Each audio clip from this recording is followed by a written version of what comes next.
Welcome back to the bench. My name is Paul. If you caught part 1 of this 1:48 scale Eduard P-51B Malcolm Hood build, you'll know we spent most of our time bringing the cockpit up to spec before finally buttoning up the fuselage. In this episode, we're tackling pretty much everything else. We'll sand some seam lines, detail up the wheelbase, and sand some more seam lines, and break a few cardinal rules involving clear parts and liquid cement. Despite this being a modern tooling, there are a few odd quirks and fit issues along the way, so I'll show you how I tackled those, and I'll share a few lessons that I learned. So whether you're building this kit yourself, or you're just here for a relaxed video to play in the background at your own bench, let's get stuck into it. Picking up right where we left off, I used Mr. Surfacer 500 to handle the main seam along the two fuselage halves. The air intake sticking out of the bottom really did not fit together cleanly, so the deluxe plastic putty came out to fix that seam. Working my way up through the sanding stick grits, I eventually got the area looking vaguely smooth. I followed this up with a passive matte black primer to check my work, because that's probably the easiest way to make sure things are looking how you want them to be looking. Now that I'm working on this area, I do think it's a bit strange that Eduard chose to split the top engine cover into two halves, rather than giving us a single top piece. Not only does it invite a nasty seam right down the spine, but the rivet detail, which is exquisite across the rest of the kit, is notably soft in this area. And of course, the filling and sanding required up here pretty much guarantees you'll obliterate whatever subtle rivets were there to begin with. I found the exact same issue on the bottom intake. It took several rounds of putty, Mr. Surfacer, and careful sanding to get it to look passable, though if I'm honest, it's still far from perfect. Once the original detail was erased, I brought out a riveting tool from Green Stuff World to recreate the lines. Now, as someone who usually builds armour, getting these straight and mostly even felt a bit like a self-inflicted punishment, but we soldiered on. To finish checking the fit, I wiped away the excess primer with a swab of IPA to make sure my new rivet lines weren't wildly crooked. I'm not sure if it's standard for all aircraft kit, but coming from armour, I am not used to this level of precision and detailed cleanup. While I had the airbrush loaded during the sanding steps, I also went ahead and primed the wheelbase parts. These assemble into an enclosed box on all sides, so getting paint on them now ensured I wouldn't be left with an awkward bare plastic spot we couldn't reach 2 steps down the road. I also primed most of the small support pieces right on the sprue, because gluing them in place before painting would have made the detail work about 10 times harder. You'll see why in a second. Now, one of the main reasons I picked up this P-51 kit, aside from it being an iconic subject that I really wanted to build, it was an excuse to put Gallery's Kaleido metallic line to the test. I used their aluminium as a base coat in the wheel wells, and had to actively fight the urge to just stare at how ridiculously shiny it looked straight out of the cup. They did send me these paints for free, but leaving that aside, the finish it laid down was genuinely impressive.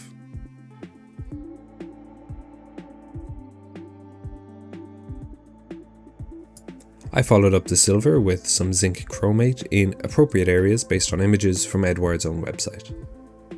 I tried using online references in the beginning, but pictures don't seem to show any two Mustangs the same. I'm also still working on mastering spraying AK 3rd generation acrylics, so my airbrushing here wasn't my absolute finest, but after a few light coats it ended up looking decent enough. Now I'll be kind and I'll save you most of the footage, but next up was to pick out the zinc chromate strips at the bottom of the wheel well. Or is it the top of the wheel well? Either way, I hand painted these with a fine brush because there wasn't a chance in hell I was going to attempt tiny masking tape origami inside the recessed bay.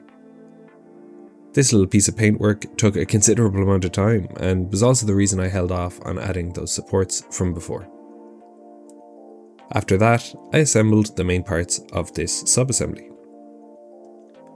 Although they didn't help me too much in figuring out colours, I did realise from the reference images online just how busy these wheelbases were.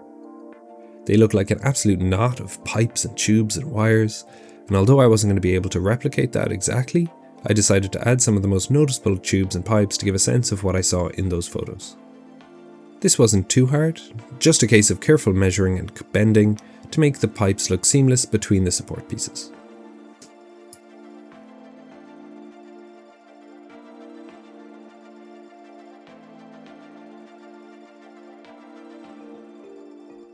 To bring it all together, I slapped on a dark brown enamel wash. This did two very important jobs. Firstly, it settled into the deep recesses and gave some much needed shadow and definition to the moulded detail. Secondly, it ran right along the edges of my slightly shaky hand-painted zinc chromate strips and magically hid most of my wobbly brushwork. Win-win. I flicked a few specks of the same wash into the bay to give the whole compartment a properly used feel.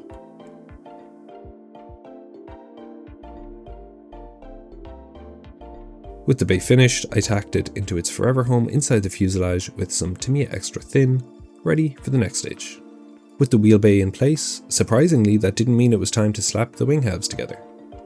Before closing things up, I took the opportunity to try out some Gallery's transparent paints on the 3 identification lights on the underside of the wing. Although these transparent paints are formulated for airbrushing, I actually opted for a fine detail brush here just for that bit of extra control.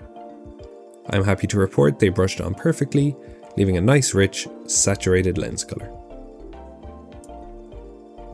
There was another tiny clear part to install nearby. Again, I don't actually know what it does, but I glued this into place with some standard PVA glue just to avoid any risk of fogging the plastic with the cement. And then, with the lights in place, it was time to attach the upper surfaces of these wings to the lower ones. Now, I know in the real world, Mustang wings had their panel lines filled and sanded flat at the factory to smooth out the laminar airflow. But for the sake of visual interest on this 1/48 kit, I decided to leave the surface detail exactly as Eduard supplied it. The joint required a bit of thumb pressure in a few spots to line up properly, so I took my time, working my way around the perimeter with extra thin cement to make sure everything was sitting completely flush. And then, before I forgot, I very quickly applied the pre-cut masks over those freshly painted underside lights to protect them from the upcoming paint steps. I am genuinely glad Eduard included these in the Profi Pack boxing, because trying to hand cut circular masks that small would have tested whatever sanity I have left. The machine gun barrels on this kit are slide molded, meaning the muzzles are already hollow right out of the box, saving me the task of manually drilling out the guns with a micro drill bit. These slide into a housing piece that mounts into the leading edge of the wing, and as far as I know, this specific 2-gun arrangement is one of the key details that sets the B variant apart from the later P-51Ds. Next up, I secured the flight controls into place with a satisfying fit. It was almost a click.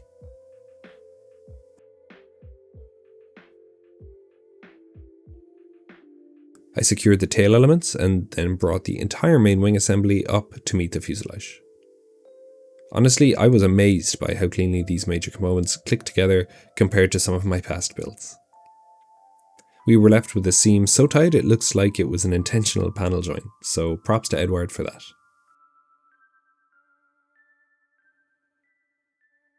I'll skim through some of the other underbody details next, mainly a few small covers and things on the underside of the fuselage. There's not a whole lot to say here, other than the fact that the fit was crisp and the moulding was top tier. Honestly, if you've noticed, I haven't complained much about cleanup on this build. It's simply because there wasn't much to clean up. Eduard's plastic engineering really is that good. One design choice I did find a bit baffling though was the tiny support strut inside the lower radiator intake. Eduard supplies this as a microscopic piece of photo etch, and I don't know about you, but I'd rather chew rocks than attempt to glue a razor thin piece of brass at a weird angle with super glue and hope it stays clean and permanent. Instead, I took my own route. I drilled a tiny hole in the intake roof and I fed a short length of wire through instead. I think this is stronger, it's easier, and that little hole at the top will be completely invisible when the part is fixed into place in the end.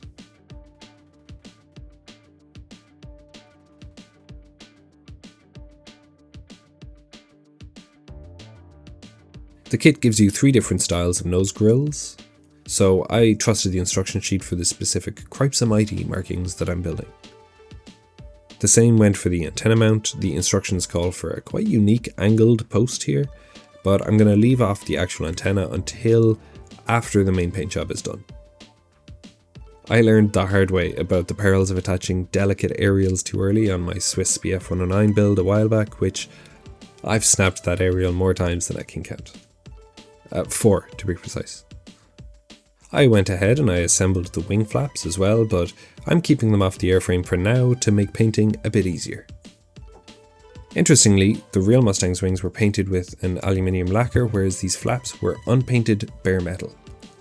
So we'll be playing around with different techniques to visually separate those two distinct metal finishes in the next video. The landing gear parts were surprisingly tricky, but I suppose that's the trade-off for detail compared to a single part piece like you might expect to see in Tamiya kit or similar. I also wasn't super convinced by the 2-piece plastic tyres that Eduard provided. The design seems intended to hide the center mold line that you often get on single-piece tyres, but ironically, gluing 2 halves together still leaves you with a seam down the center of the tread anyway.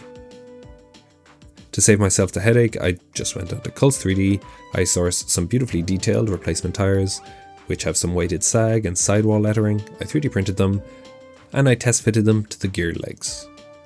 Much better.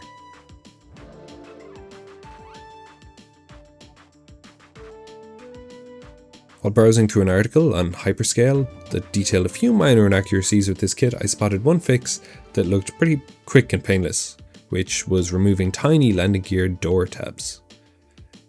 Apparently these tabs only belonged on one side of the P-51D, but Eduard accidentally molded them on both sides of this P-51B. A quick pass with a sharp scalpel blade, and the historical record was officially restored. Not much to say about the propeller. It features some nice rivet detail, and the kit includes multiple styles of blade. I again chose the Cripes Mighty version, and I kept things moving. Then came the decision of what to hang under the wings. When I pulled out the ordnance sprue, I noticed it had significantly more flash than the rest of the kit. It made me wonder if this is a universal sprue Eduard packs into every single Mustang release, meaning the mold has seen more cycles than the rest. Let me know in the comments if you've noticed this on your own Eduard P-51s, or maybe I just got a bad batch. Regardless, since this is a D-Day bird, I decided to portray it in a later in the day loadout with some bombs for ground support. The drop tanks are arguably the more iconic option, but at least with the bombs I got to satisfy my inner armour builder, and I added some subtle texture with Mr. Surfacer 500. Next up came the canopy, and I decided to break the golden rule of scale modelling, and I tacked these parts into place with some Tamiya Extra Thin. In my experience, a careful and restrained application doesn't tend to fog up the clear parts, and it gives a stronger bond than my usual PVA glue. I did find the front canopy design interesting, where the clear part extends over the base of the nose, something I hadn't previously seen on an aircraft kit. Finally, with a crazy masking tape setup on the bubble canopy, I sealed up our cockpit. My community poll on the open or closed question was 50-50 at the time, and I opted to close it because, as one of you pointed out in the comments, I have a detailed record of how my cockpit interior looks beforehand anyway, and I think the closed position does offer a clearer profile, showing what makes this Malcolm Hood variant so special. Finally, after dropping some parts into place and blue tacking others for the final shots, it was finally time to call this build complete. Despite building this aircraft mostly straight out of the box, the assembly ended up taking me considerably longer than I initially bargained for. Combine that with a busy work schedule at the moment and a slight camera mishap along the way, and this video is reaching you about 2 weeks later than I planned, but we eventually made it. What do you think of how this Mustang is shaping up so far? Drop a comment down below and let me know your thoughts or any tips you have for the next phase, painting. And if you don't want to miss the upcoming episode where we're going to tackle the natural metal finish, make sure to hit the subscribe button. Thank you for hanging out, and I will see you at the bench for the next one. Bye bye.